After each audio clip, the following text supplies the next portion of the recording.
When I was 18 years old, I got my first ever credit card. It's actually this one right here. They gave me a $500 credit limit and I had absolutely no idea what a credit score was. But now, 7 years later, I have a credit score of over 800 and a credit limit of over $130,000 across all my accounts. This video is going to go over all the things that I wish I knew when I started. What exactly a credit score is, why it's useful, and how you can improve it over time. But what exactly is a credit score? Really, all it boils down to is how likely you are to pay back your debts. It doesn't actually affect how good you are with money or how much money you have. All the lenders want to know is if you're going to pay them back. They don't care what you spend it on. Now let's start with the absolute basics. The vast majority of credit scores are going to be between the ranges of 300 and 850. Credit scores are usually divided into separate brackets. Any score below 580 is going to be considered a poor score. Between 580 and 669 is going to be considered fair. Between 670 and 739 is going to be considered good. 740 to 799 is going to be considered very good. And a score of 800 and higher is excellent. The higher your score is, the more options you're going to have financially. Now, imagine two people apply for the same loan. One has poor credit and one has excellent credit. The person with poor credit has a higher chance of getting a higher interest rate, an increased down payment, or getting denied overall. So, not only does having a higher score mean you have a higher chance of actually getting the loans you want, but it means that borrowing money is less expensive in the long run. A lower credit score can absolutely kill you on interest rates, a higher mortgage rate, a higher rate on your car, or even an incredibly high rate on a credit card. Having a high credit score can even help you waive certain security deposits or just make it easier to rent a place if you need to. However, it is important to remember that credit score isn't everything. Your income matters, your job stability matters, and certainly your debt matters. But where does the score actually come from? How is it calculated? Your credit score is calculated from your credit report. It can include all kinds of things, like any credit cards you have, loans, your credit history, payment history, account balances, collections, bankruptcies, and inquiries to when you apply for credit. Now, in the US, there's three major companies that are going to calculate your credit score: Experian, Equifax, and TransUnion. They all have slightly different models, so each one of them will give you a slightly different number when you look at your credit report with them. However, they're all based on patterns, and once you understand those patterns, you can harness them and absolutely skyrocket your score. So let's talk about the 5 pillars that make up your credit score. Pillar number 1 is going to be your payment history. It's going to make up 35% of your score, which is the largest category. Really, all it boils down to is, do you pay your bills on time? And if the answer is yes, then your score will go up over time. However, if the answer is no, it can hurt you significantly. Also, late payments aren't all equal. A late payment of 30 days is not the same as a late payment of over 90 days. So if you do find yourself late on paying a bill, pay as soon as you can. If you only take away one thing from this video, pay on time every time. Even if you can't make the full balance, at least make your minimum payment. That's what's going to keep your score high. Pillar number 2 is going to be amounts owed. This is going to make up 30% of your credit score. Again, another massive chunk. This is also where credit utilization comes into play. What is credit utilization, you ask? Credit utilization is how much of your available revolving credit that you're using. For example, if you have a credit card with a $1,000 credit limit and you're using $500 of it, you currently have a 50% credit utilization. You're going to want to try and keep your credit utilization as low as possible. The general rule of thumb is to keep it under 30%. But really, do your best to keep it under 10%. However, this doesn't mean that you have to carry a balance at all. Every month, you can pay the entire balance in full, and your score will still go up over time. This is actually ideal for you, because otherwise you're just giving the bank free interest. Remember, all you're doing is showing lenders that you're responsible with your credit and you pay them back. Pillar number 3 is going to be the length of your credit history, and this is going to make up 15% of your score. Credit scoring models like to see you have experience. They want to see how old your oldest account is, how old your newest account is, and the average of all of your accounts overall. Try and build your credit history early. That way, the length of your credit history will grow gradually over time. As the length of your credit history grows, lenders will see that and trust you more. Pillar number 4 is credit mix. Credit mix makes up 10% of your credit score, and it takes into account whether you have experience with different types of credit. For example, Credit cards are revolving credit. Auto loans are installment loans. Having a mix can help, but this isn't a reason to take out unnecessary debt. Don't pay interest just to chase points on your credit score. Credit mix matters, but again, it's only 10% of your score, and it'll go up over time. Pillar number 5 is new credit. It's also going to take up 10% of your score. New credit involves things like recently opened accounts and hard inquiries. A hard inquiry usually happens whenever you apply for a new credit card, a mortgage, a personal loan. One hard inquiry really isn't a big deal, but if you start stacking a lot of them at once, lenders might start to get a little bit suspicious. And of course, this doesn't mean that you should never apply for credit. It just means that you should be intentional when you do. But how are credit scores actually used in real life? Most people think credit scores are only for loans. And yes, they really are mostly for loans. If you want a mortgage, auto loan, personal loan, or credit card, your credit score is going to make a big impact there. But credit can show up in other areas too. For example, landlords might check your credit when you apply for an apartment. Insurance companies may use credit-based information. Utility companies, cell phone companies, and internet providers might use credit to see if they need a deposit. So your credit affects more than just your borrowing. It's going to affect your housing, transportation, monthly bills, and your financial flexibility. But let's make this practical. What are the benefits of having a high credit score? Your number one benefit is going to be that you have higher approval odds. Anytime you apply for a loan, for any reason, you're going to have a significantly higher chance of getting approved. Number two, you're going to have lower interest rates. This makes an incredibly big difference in the long run. A lower interest rate can save you hundreds, thousands, or even tens of thousands of dollars over the years.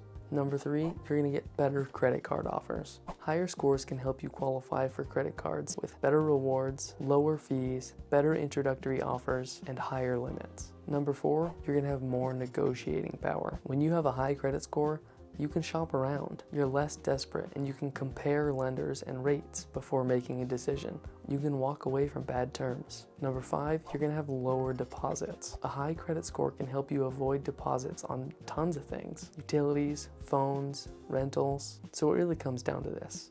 High credit gives you options. But what about the penalties of having a low credit score? Number one is just the inverse of before. You're gonna get denied more often. If you need a loan for something and you get denied, you're out of luck. Number two is going to be higher interest rates. That means the same purchase can cost you significantly more in the long run than someone who has a better credit score. Number three, you're going to have higher required down payments. A lender might ask you to put down more money to reduce their risk. Number four, you're going to get lower credit limits. Anytime you apply for any kind of loan or credit card, you're probably going to end up with a lower limit than you could have. This is a double-edged sword too, because a lower limit means that any purchase you make is going to be higher credit utilization. And number five, you're going to have more deposits. Apartments, utilities, phone companies, and other services may want money up front. And the big one, number six, stress. Low credit can make an already difficult financial situation even harder. It can turn an emergency into an incredibly expensive emergency, and it can limit your ability to make moves when you need to. But here's the encouraging part. Credit can be improved. It takes time, but it's not magic. It's just following the system of steps. Step one, go look at your credit report. Oftentimes, you can see this right through your bank, and if not, you can go to a website like Credit Karma to see. Look for late payments, high balances, or any accounts that you might not recognize. If something seems wrong or off, make sure to dispute it. Mistakes can happen, and an error on your report can harm you even if you did nothing wrong. Step two, and I can't stress this one enough, is pay your bills on time. The easiest way to do this is set up an auto pay. That way, no matter what, you're always going to hit your minimums. But I challenge you to pay off your credit card balance in full every month if possible. This will save you so much money in the long run. Credit card interest is no joke. And remember, payment history is the biggest factor, so this one is absolutely key. Step three is going to be to lower your credit utilization. If your credit card balances are high compared to your limits, paying them down can help. You can also try making multiple payments through the month to make your reported balance lower. That is, if you're unable to pay off your balance in full. Another way you can decrease your credit utilization is to request a credit limit increase or open a new credit card. However, only do this if you're not going to be tempted to spend more. This can absolutely bite you if you do it incorrectly. Remember, just because you have a credit limit does not mean you need to spend it. In fact, really treat it like your checking account. Don't spend money that you don't already have. Step four, don't apply for too much credit all at once. Be selective. If you're preparing for a mortgage, maybe don't take out a new credit card in the coming months. You don't want unnecessary hard inquiries or new accounts affecting your score at the wrong time. Step 5. Keep your old accounts open when it makes sense. Keeping your old accounts open drastically improves your length of credit history, but make sure you aren't paying a high annual fee if you're not using the benefits that come with it. But if there's no fee, it's generally the best idea to just keep it open. Step 6. Consider a secured credit card or a credit builder product if you're starting from scratch or from a low starting point. If you have no credit or damaged credit, a secured card can be a useful tool. Use it for small purchases, pay it off on time, and keep your utilization low. One tip that I started with was just use it to pay for gas. You're probably gonna have to buy it anyway. Then pay it off in full every month. Over time, this can help you build a positive credit history. Step 7. Become an authorized user carefully. If someone you trust has a well-managed credit card, they can add you as an authorized user. If that account has a long positive history and a low credit utilization, it can absolutely help your score too. However, if the account is mismanaged, it can hurt your score too. So make sure if you do this, you absolutely trust that person. Also, don't forget the value of building an emergency fund. This may seem out of the bounds of credit advice, but it really does apply here. Many credit problems start because life happens. Car repair, a medical bill, a lost job. If you have even a small emergency fund, you'll be significantly less likely to miss payments or rely on high interest debt. Good credit is way easier to maintain when your cash flow has a good cushion. But let's briefly talk about what not to do. Don't pay interest just to build credit. Don't max out your cards. Don't apply for every card you see, and don't close your oldest account without thinking it through first. Also, don't panic over every small score change. Credit scores fluctuate over time. Your balance might report before you pay it off. A new account might temporarily lower your score, or an inquiry might cause a small dip. Small changes are normal and healthy. Just make sure that you focus on the long-term pattern. Finally, let's review and wrap it up into a simple roadmap. If you're starting from scratch, your first step should be getting a simple credit building tool. That could be getting a student card, a secured card, or even just becoming an authorized user on someone you trust's card.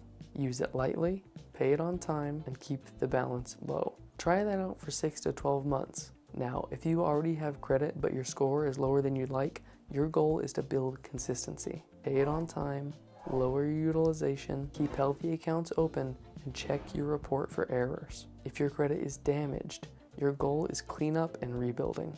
Bring current accounts up to date, stop new late payments, and add positive payment history with a safe credit building account. Then all you need to do is give it time.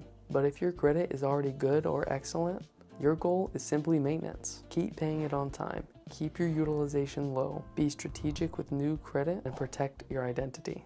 The point of a good credit score is not to borrow as much money as possible. Just because I have a good credit limit doesn't mean I use it. I'm actually in no debt at all. The point is just to give yourself better options, better rates, better approvals, lower costs, and more flexibility. All of this leads to less stress in the long run. Now, wrapping up, your credit score is just a prediction of how likely you are to pay back your lenders. The biggest factors to take care of are payment history and amounts owed. Length of history, credit mix, and new credit are still pieces of the puzzle, but they're less important than the prior two. A high score can save you money and create opportunities. A low score can make borrowing, renting, and basic services more expensive and harder to access. However, it's important to remember that your score is not permanent and it can be improved with consistent good habits. Check your reports, pay on time, keep utilization low, avoid unnecessary applications, keep good accounts open, and build slowly. It's about building trust in the financial system so that when you need options, you have them. If you're working on your credit right now, start with one action today. Check your report, set up autopay, or make a plan to lower at least one of your balances. Small steps repeated over time are how good credit is built.